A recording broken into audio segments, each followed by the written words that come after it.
Merry Christmas, Merry Christmas. How's everybody doing out there? This is a NFL Thursday Christmas Day special report from Tuck Rule Sports. I just wanted to wish everybody out there a Merry Christmas, Happy Hanukkah, Happy Kwanzaa, and all around happy holiday season, everybody. I hope y'all been safe.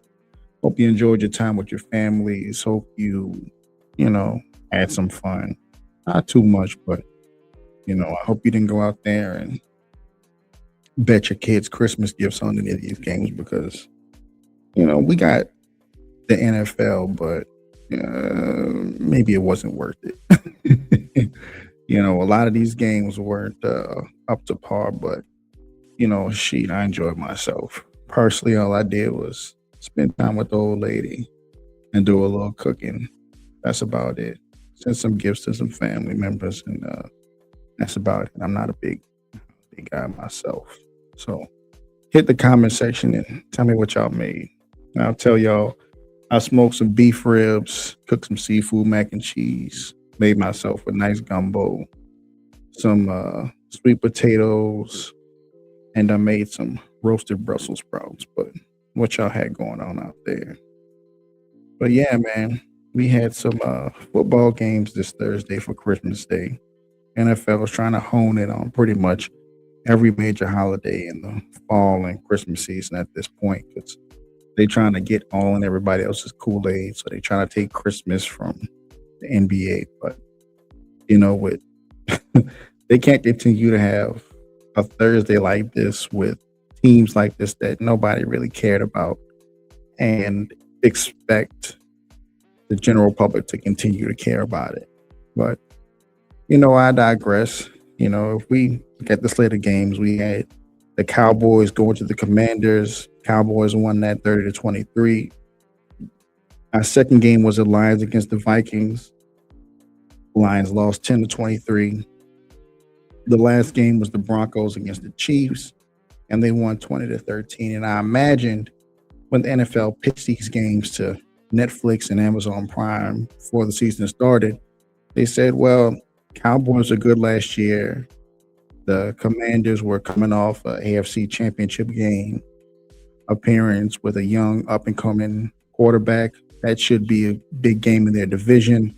They did know that both teams would be eliminated from the playoffs before this game even took place. Pretty much the same thing with the second game. Lions were a hot team. They did really good last year.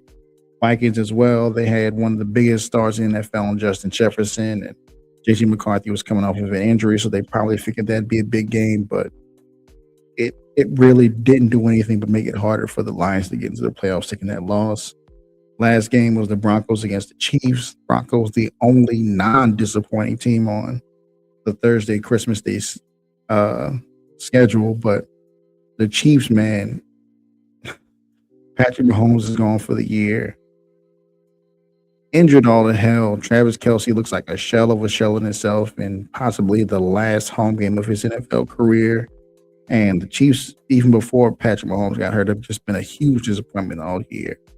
A lot of the guys that they drafted, in my opinion, haven't lived up to anywhere near their billing, and they should have gone other directions, although their defense is good enough to keep them in games. But yeah, man, I just don't see this this week, this Thursday Christmas game schedule was just really a big letdown. But let's get into this Cowboys Commanders game, which was the first game on the slate for the Christmas Day schedule. It was early in the morning. And of course, we had the immortal Josh Johnson, who has played for, at this point, it feels like his 400th NFL team, getting the start with an injured Jaden Daniels and an injured Marcus Mariota, going against Dak Prescott. Dak Prescott, who's been actually pretty good this year, but this defense just has let them down. CeeDee Lamb has been a big disappointment at times with big drops. George Pickens has just been, he's starting to become a basket case again, which has just not been good. But They didn't really need either one of those gentlemen to be great. They just needed them to be steady for this game. Cowboys took home the big win, 30-23, and that belies how close the game actually was. The Commanders scored some points late in this game to make it look closer than what it really was, but they kind of gave them a scare. But for the most part, the Cowboys dominated this game. Dak Prescott was a little inaccurate down the stretch, which skewed the numbers, but he was 19 for 37 for 307 yards, 2 touchdowns, 2 interceptions, but he was sacked 6 times, had a QBR of 57.8 and a quarterback rating of 97.5. He took some unnecessary sacks, but also that Cowboys offensive line isn't that great at blocking. Malik Davis went for over 103 yards on 20 carries for the Cowboys. Javonte Williams, though, went 13 for 54, averaging 4.2 a carry, and had their only touchdown. Devontae Turpin somehow was their leading receiver with the 1 catch for 86 yards on that long touchdown. They had a touchdown pass from Dak Prescott. George Pickens had 4 catches for 78 yards. CeeDee Lamb had 5 catches for 46 yards on 10 targets because if he's not getting the ball, he's pretty lazy, and he does have a problem with drops. Defensively, the Cowboys played okay-ish, I guess. Jadeveon Clowney got 1.5 sacks. He was pretty active in the backfield. And they had a couple passes deflected, but overall their defense just wasn't impressive, especially against a mediocre. Saying mediocre probably might be a compliment to this Washington Commanders offense, especially with the guys they got out there. You know what I'm saying? Other than that, the game was just okay, but somehow that made this game the best game because the rest of them were just trash. But yeah, in the fourth quarter, Dak Prescott, they got the ball back, and Dak closed it out with a first down pass to George Pickens to close out this game. But man, I just didn't like how this game started and ended. Started off the game, Cowboys on their first drive on a 13-play, 78-yard drive. Took 5 minutes and 18 seconds off the clock, and they got a touchdown. Very next drive for the Commanders, the very next scoring drive for the Commanders was an 8-play, 65-yard drive for a field goal. Next drive for the Cowgirls, they had a 17-play, 65-yard drive for a touchdown. Next drive for the Commanders was a 5-play, 28-yard drive for a punt. The next drive for the Cowboys was a 5-play, 97-yard drive for a touchdown. That was the drive where Dak Prescott had that huge pass to Devontae Turpin down the middle of the field. Very next drive for the Commanders, 5 plays, 60 yards. And, I guess they showed somewhat signs of life after that. But, for the rest of this first half, after that 10-yard touchdown run by Krosky Merritt, he just, Cowboys went down the field again on a 12-play, 51-yard drive and had a field goal.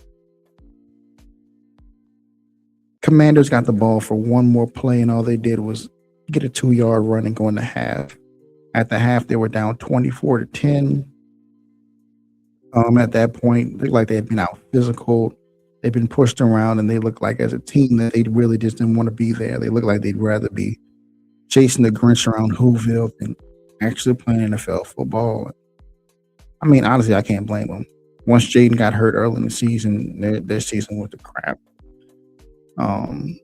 Scary Terry hasn't been the same. Debo, I don't even know what they signed him for this offseason. He's been nothing but a disappointment, and all those videos and pictures that they put out of him losing weight, it's just fool's gold. It was fool's gold for anybody who was buying it. First drive out of halftime, Commanders got the ball, and it was a 4-play, 14-yard drive for a punt. Cowboys got the ball after that. 6-play, 2-yard drive for another punt. The next drive, Commanders got the ball back. Had a 1-play, 72-yard drive where Krosky Merritt had a huge 72-yard run for a touchdown, bringing the score within 24-17. The very next drive, Cowboys got the ball back, scored another field goal. The next two drives will pretty much be just field goals exchanged between both of these teams. Cowboys got the ball again, and in a weird turn of events, Brandon Aubrey, who might be the MVP for this team, missed a 58-yard field goal wide right, which he clearly had a leg on that thing, but he was just a little bit accurate. Kickers go through that sometimes. He'll be all right. Very next drive for the Commanders was a 3-and-out. Next drive for the Cowboys was a 14-play, 52-yard drive, and they finished with a field goal. Very next drive for Washington was a field goal, and the Cowboys ended the game on a 7-play, 42-yard drive with that huge third down pass, that 21-yard pass from Dak Prescott to George Pickens that pretty much sealed the game after the 2-minute warning. After that, they had 5 more runs, ran out the clock, game over with. Overall, it was a decent game. If you're a Cowboys fan or anything like that, this game was for football junkies. If you weren't a football junkie, then I imagine you didn't have a very good time watching this game. I was cooking, so I was in and out, kind of catching out of the corner of my eyes, but it was okay. The next game we had on the slate was the Lions against the Vikings, and I thought that this had the potential to be a really good game. It was a divisional game. The Lions are still fighting for a playoff spot. The Vikings, even though J.J. McCarthy's not playing, J.J. McCarthy's kind of held the team back the entire season, in my opinion. And every receiver on the team looks like they're just done with them, to be honest with you. Like, they still look like they're playing hard, but they all just look like they're done with them. But the Vikings ended up winning that game 23-10, in spite of Brosmer only going 9 for 16 for 51 yards, which is insane for a starting quarterback to do in a game in which they win. But they were also assisted by Jared Goff throwing 2 huge interceptions. In the head-to-head matchup between the big marquee receivers, again, both of these defenses kind of stepped up and shut down the other guy's top guy. Amon-Ra St. Brown had 8 catches for 68 yards. Jettas had 4 catches for 30 yards, and that should tell y'all what happened. Jettas had 4 catches for 30 yards, and their starting quarterback had more than half of the receiving yards for this guy. And this game was just horrible to watch, because it wasn't.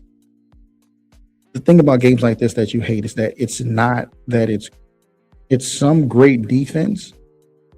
The Vikings and Brian Flores, who the last 2 weeks that the Dolphins have had with Tua Tagovailoa, just proved that Brian Flores was right in his assessment. But that's a story for another day. But Brian Flores did confuse Jared Goff a lot, mixed up a lot of coverages, disguised a lot of things, showed pressure where there was none, and Jared Goff kind of looked like a deer in headlights a bit.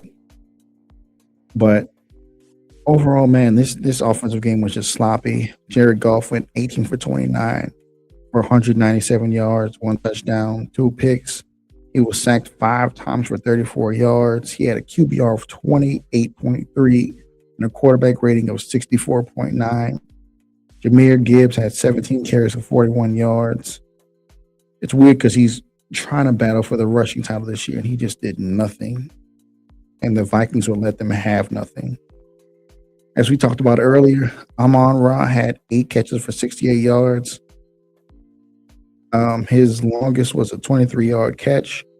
And after that loss to the Steelers this past weekend, and the way it happened with kind of Some people would blame Amon-Ra for losing that game, man. Like, dude, you didn't have to get that OPI in the end zone against Jalen Ramsey in order to get open. But he did, and I don't know, man. But he played okay.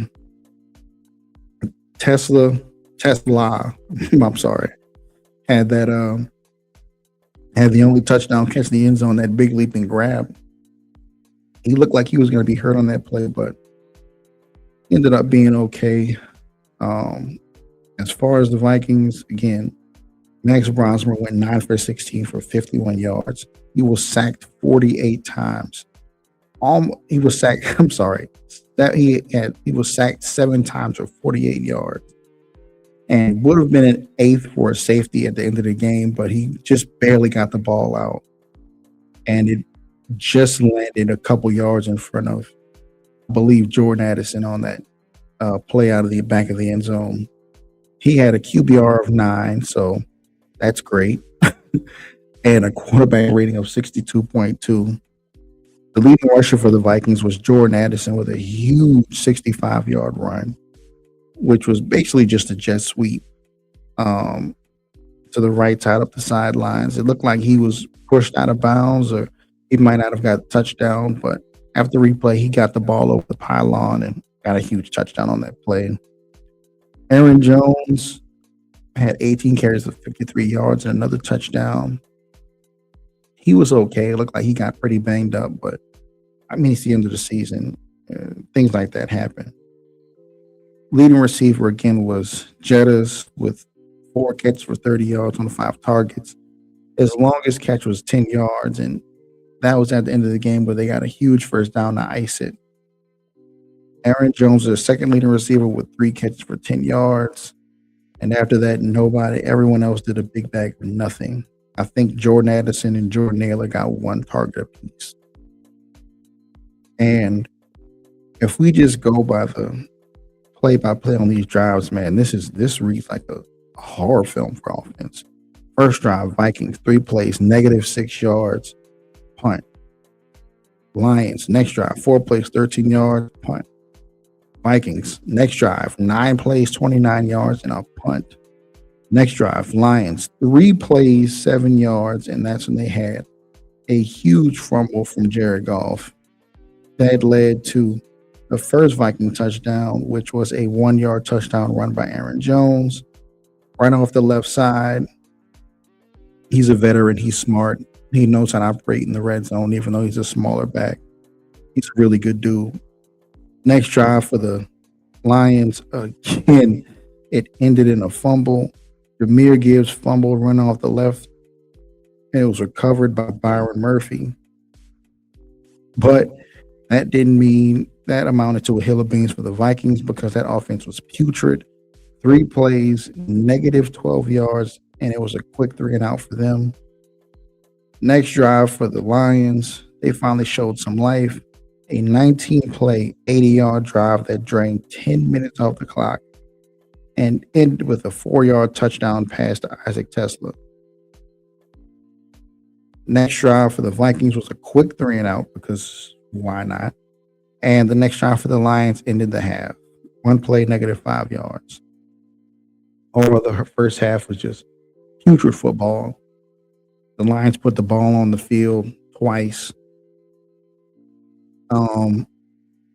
They weren't out physical by the Vikings, but at least the Vikings weren't turning the ball over, which was obviously the difference in this game. Third quarter started off with a 5-play, 14-yard drive by the Lions and ended in a punt. Next Vikings drive was a 3-play, 7-yard drive that ended with a punt, of course. The next play for the Lions was a 3-play, -8-yard drive where Jared Goff threw a huge interception to Murphy, who got the player of the game, I believe, at the end of this game, because he was just all over the field for the Vikings. The next drive for the Vikings after that interception was a 9-play, 20-yard drive that ended with a field goal. Will Rashard banged in a 52-yarder. The next drive for the Lions, Jared Goff just Man, every time you want to elevate him to a higher tier of quarterback, dude, he just has one of these games where he just becomes a turnover machine. He looks lost. He threw an interception on the very first play and to Harrison Smith. And man, on a drive where they, after a field goal, they could have tried to turn their fortunes around a little bit in the game, but they didn't. Very next drive throw for the Vikings, it was pathetic. But I mean, hey, they scored 4-play, 4-yard drive for a field goal. And hey, Will Richard, 56-yard field goal. At least they're scoring at this point, and that would end the third quarter. Very next drive for the Lions was a 4-play, 6-yard drive that ended with a sack fumble. And man, great fumble recovery by Dallas Turner. But man, at this point, that Lions offense just looked putrid, and Jared Goff looked, forget uncomfortable. He looked like he didn't want to be there anymore. He looked like he would rather go fist fight Alex Pereira and prime John Jones than be on that football field. But alas, we forgot we have the immortal Max Brosmer, and that very next drive for the Vikings ended in another 3-play, negative 10-yard drive that ended up with a punt. Of course, the Lions would answer back in a major way, where they would go out there and have a tough 6-play, 13-yard drive or a punt. The next drive for the Vikings, another quick 3-and-out. Another drive by the Lions. They got the ball, 7-play, 25-yard drive, where they had a 48-yard field goal by Bates. At this point, it's about the field goal kickers. They pull it within 10-13. They look like maybe they can make a move on the game. But as soon as the Vikings got the ball back, they had a 2-play, 65-yard drive. Aaron Jones gained for no yards, and this was that huge 65-yard touchdown run by Jordan Addison. That was essentially just a jet sweep, but he got in, balls over the pylon. They closed it out. Next drive by the Lions, again, 4-play, 10-yard drive that ended in a fumble, because why the hell not? Jared Goff just put the ball on the field. At this point, that football is just an ornament. And you are the Grinch that stole the playoffs from Detroit after this game. Very next drive, Vikings got another field goal. You go up 23-10, and the Lions ended the game with an abysmal 4-play, 35-yard drive. And, this loss really hurts their playoff hopes, because they're supposed to go out there, fight for a playoff spot, at least a wild card playoff spot. And they were supposed to compete for the division this year. And it looks like after this disgustingly poor performance, they will do neither. As a Packers fan, I would almost feel bad for them, but they are the Vikings, and screw them. They can kiss my patootie. And I'm happy that they lost, because, hey, Detroit's a really good team. I love Detroit's fans. They're the same division as us, but, I mean, at least they're good guys. At least they're not in Minnesota. You know what I'm saying? And the last game of these Christmas Day NFL games that we had the Denver Broncos with a huge win over the Kansas City Chiefs, 20-13.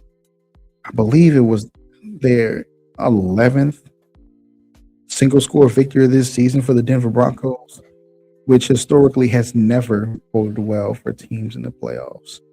I think the team that got the furthest in my mind that I can remember that won a bunch of these one-score games in the playoffs was the Kansas City Chiefs last year. And they did get the Super Bowl, but they also got their faces beat in by the Philadelphia Eagles, 40-6 at halftime. But, I don't know. People are going to say this is a division game, but the Chiefs, they don't have anything, man.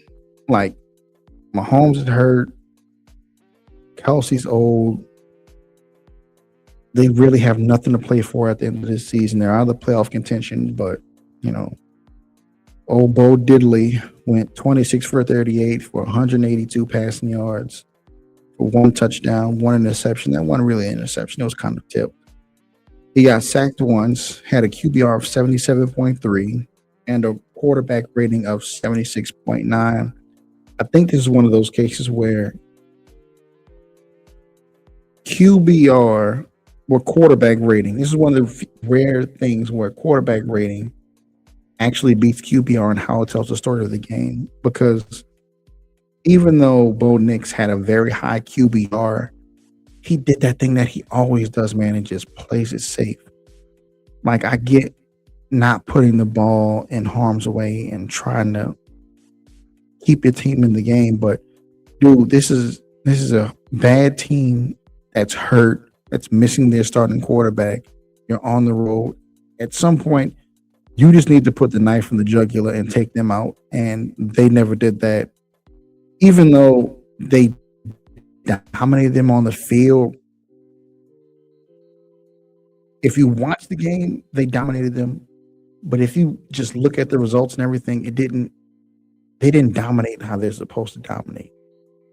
Like, I get the Chiefs have a really good defense, but they're not that good. This game should have been 30-13 or 37-13. It shouldn't have been 20-13. Bo Nix, to me, is way too conservative. They drove the ball way too much, and I think, man, dude, they didn't have a receiver who had over 50 yards receiving in this game, man. They didn't have a receiver who had over 50 yards receiving. And Cortland Sutton had 10 targets.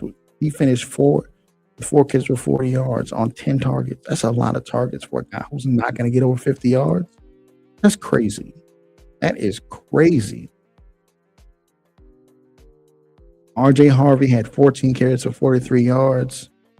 Bo Nix, old Bo Diddley, had 9 carries for 42 yards himself. I don't know, man. I don't like anything the Broncos did. I think they're going to get popped early in the playoffs. The Chiefs quarterback, Chris Oladokun, I think I'm saying his name right now. I'm probably saying it wrong. Forgive me, but I tried. Chris O. I'm going to just call you Chris O for the rest of this episode. Finished 13 for 22 for 66 yards. At least it was more than Max Brosmer. Had one touchdown. He was sacked once for 9 yards. Had a QBR of 44.2 and a quarterback rating of 79. I mean, dude was just out there, bro. What you want me to say? What you want me to say, bro? Like, all these weapons were curated just to go in Andy Reid's little special boy offense where he needs 2 fast guys to fly down the field. That's why they drafted Xavier Worthy, who was literally just a deep threat, and an undersized deep threat at that. They went and got Hollywood Brown, who hasn't been good anywhere. All he's been good for is dropping passes. Travis Kelce, I mean, dude went 5 catches for 36 yards. It was ugly, man. Kareem Hunt, 7 carries, 38 yards. He ran it okay. Isaiah Pacheco, 9 carries, 32 yards. It was such a weird game, dog. Like, this game was just, it was bad, man. To anybody who was watching it, it was just a bad game. Now, the Broncos started off on a 14-play, 56-yard drive for a field goal. The Chiefs' next drive, they had 6 plays for 15 yards, and they got a punt. Very next drive for the Broncos was 3 plays, and that's where Bo Diddley threw that interception. The next drives for the Kansas City Chiefs was a 10-play, 35-yard drive for a touchdown after the interception. After that, the Broncos had a 5-play, 13-yard drive for another punt. The Chiefs had a 4-play, 20-yard drive for another punt. The Broncos had their next drive right before their last drive of the halftime was a 16-play, 79-yard drive for a field goal. So the Chiefs are going into the halftime with a putrid offense that's not moving the ball, that's not doing anything of any significance, that pretty much just having getting the ball and then punting it right back to the Broncos. It's up by 1 point. That's not good, man. I don't care what anybody says. I don't care the amount of cope that a Broncos fan come up with to say, "Oh, well, we dominated them." I mean, sure, you had more yards than them, but you weren't finishing anything. Your offense got to the red zone, got on the other side of the 50, and then sputtered constantly in this first half. Because once the field shrank and Bo Diddley and the defense knew Bo Diddley had to throw it short, they covered up all the receivers. They forced him to throw all of his checkdowns, and they couldn't get first downs. They had to settle for field goals because that's what you do. First drive after halftime, the Chiefs got the ball, had a 6-play, 28-yard drive, and got a field goal, which put them up 10-6. That will be the last time that they had the lead because the Broncos' next drive, they had a 14-play, 72-yard drive that ended with a 9-yard touchdown run by Bo Diddley, in which that was kind of just a selfish touchdown run. It was one of those where he could have gave the ball up to the running back. He could have checked out of it. The defense was looking for the pass. They expected it. He didn't want to do it because he wanted the glory, because he knew he wasn't getting the ball down the field. But whatever. Chiefs got the ball back, quick 3 and out. Broncos got the ball back after that. They essentially had a quick 3 and out. They had a 6-play, 11-yard drive for a punt. The Chiefs' next drive was a 6-play, 16-yard drive for another field goal where they tied it up. The Broncos' next drive was 14 plays for 65 yards, and they got a touchdown with Bo Nix throwing a touchdown pass to Harvey for 1 yard. Of course, it had to be 1 yard because it's Bo Nix, and he doesn't know how to get the ball down the field. But I digress. The very next drive for the Chiefs was an 8-play, 39-yard drive where they turned it over on down. They were trying to go down the field, tie up the game, and at least bring it to halftime. But, hey, there's the break sometimes. And on the very next drive, the Broncos would just nail it out and the game would be over. Overall, man, my thoughts on this game. The Broncos, they may end up with the number 1 seed for the AFC. I think they will. But they're not a team, in my opinion, you can trust in the playoffs. They seem like one of those number 1 seeds. They're gonna get a home playoff game against an opponent that's tough, that really should beat them, but man, it's just I don't like looking at teams like the Broncos because a lot of people are going to throw out there the Philadelphia Eagles for last season, but I don't see it. I don't see the Eagles from last year because at least Jalen Hurts was huge in big games, right? Jalen Hurts last year, he may not have thrown for a lot of yards. He may have thrown interceptions early in the season, but they still had A.J. Brown. They still had Devontae Smith. They still had Saquon Barkley. So they still had sparks for their offense. And they had a young, really talented offensive coordinator in Kellen Moore who still know how to get those guys involved and keep them involved throughout the season. The Broncos don't have that, man. Like, they don't have any receivers that scare defense. They don't have any running backs that you're afraid of. All they have is Bo Diddley, who won't go down the field. Which is sad, dog. I just don't see it, man. I don't see them going far. So far, they're the 1 seed, and if everything pans out, then they'll be playing the winner of what looks like the Steelers and the Bills, and I think both of those teams will beat the Broncos, to be honest with you. Especially the Steelers. Steelers are a veteran team. I think Aaron Rodgers and that offense is starting to click. The only thing that would kind of scare me about the Steelers is the fact that, they do have DK Metcalf, who's a whack job, who we didn't even discuss. This dude lost $45 million in guarantees to go slap a fan for calling him his full name. Dude, number one, the NFL needs to drug test that idiot, because why would you lose $45 million in guarantees on a contract because you to get suspended for 2 games? Like, what the hell is wrong with you? Like, are you that juiced out of your mind where you feel like you got to go put your hands on somebody because they said something you didn't like, especially a fan in the stands? And then they tried to come with some BS crap talking about, oh, he might have possibly said a racial slur or said the N-word. Dude, I'm tired of these dudes going to that every time something happens. He might have said the N-word. And even if he did, bro, is it worth is them saying the N-word worth you losing $45 million in guarantees? Like, these dudes, like, their brain power has to be in the negatives, because I don't understand what the heck is going on. I don't understand what they're doing.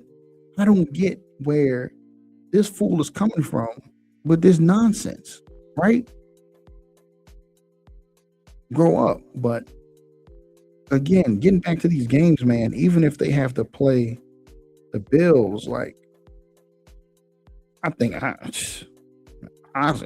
see them lose to the Bills too. Like, Pat Surtain is a defensive player of the year, and they got a really great pass rush, but that ain't stopping Josh Allen.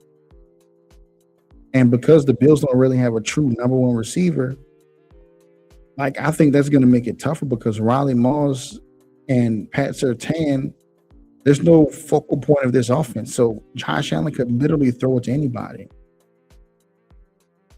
Keon Coleman could go off. Shakir could go. Anybody could go off for the Bills.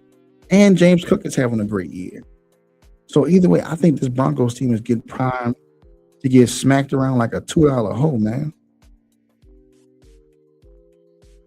Like, the only team I really seen in the playoff hunt that I would personally favor the Broncos over would maybe be the Chargers, because I don't trust Justin Herbert in the playoffs. In which, if all the standings hold true, the Chargers ain't going nowhere, because they're probably going to lose the Jags. Jags are too physical for them. The Chargers are too much of a finesse team. They got to go down to Saxonville and get punched on. Maybe if they can play against the Texans, but that Texas defense is vicious, man. Like, Sting gonna try to snatch something from you. Will and them boys gonna grab Bo and throw him on the ground hard. Like, that D'Amico Ryans defense has been nasty so far this year. I'm not a believer in the Broncos, bro. I'm not a believer in them at all, but kudos to them. They won a bunch of close games all season long. It's sad to see, and that's all I gotta say.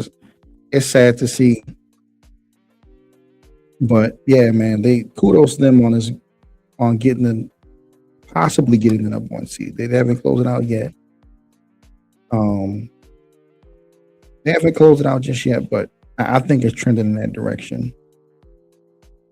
I definitely think it's trending in that direction, and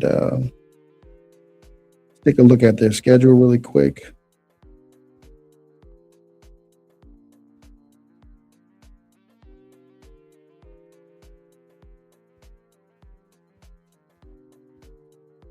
Yeah. Their last game of the year is against the Chargers.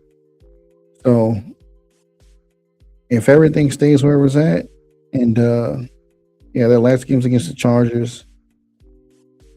And depending on how everything shakes out, they probably won't have to win that game.